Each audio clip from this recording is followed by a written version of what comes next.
ইংল্যান্ডে এখন প্রতি 4টি শিশু জন্মের মধ্যে প্রায় একটি জরুরি সিজারিয়ান অপারেশনের মাধ্যমে হচ্ছে। বিবিসির এক বিশ্লেষণে এই তথ্য উঠে এসেছে। এনএইচএসের তথ্য অনুযায়ী 2020 সালে জরুরি সিজারিয়ানের হার ছিল 18%। 2025 সালে তা বেড়ে 26% পৌঁছেছে। একই সময়ে পরিকল্পিত সিজারিয়ানের সংখ্যাও বেড়েছে। অন্যদিকে কোনো যন্ত্রের সাহায্য ছাড়া স্বাভাবিক প্রসবের হার 53% থেকে কমে 43% নেমে এসেছে। বিশেষজ্ঞরা বলছেন, ইংল্যান্ডে সন্তান জন্মদানের পদ্ধতি বড় ধরনের পরিবর্তন দেখা যাচ্ছে। তবে জরুরি সিজারিয়ানের হার কেন বাড়ছে তার সুনির্দিষ্ট কারণ এখনও জানা যায়নি।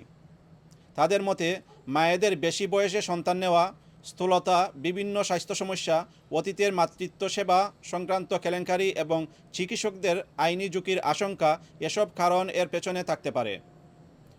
গবেষণায় আরও দেখা গেছে, কৃষ্ণাঙ্গ বা এশীয় মায়েদের মধ্যে জরুরি সিজারিয়ানের হার জাতীয় গড়ের চেয়েও বেশি। এসব গোষ্ঠীর ক্ষেত্রে প্রতি 3টি জন্মের মধ্যে প্রায় একটি জরুরি সিজারিয়ানের মাধ্যমে হচ্ছে।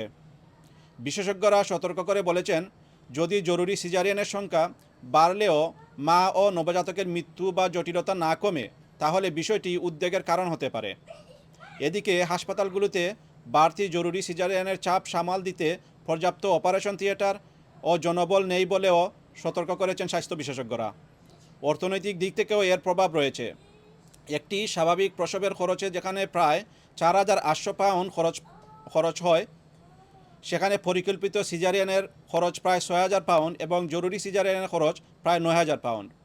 এনএইচএস জানিয়েছে, প্রতিটি প্রসবের ক্ষেত্রে মা এবং শিশু নিরাপত্তাই তাদের সর্বোচ্চ অগ্রাধিকার। চিকিৎসকের পরামর্শ এবং ব্যক্তিগত পরিস্থিতি বিবেচনা করেই প্রসব পদ্ধতি নির্ধারণ করা হয়।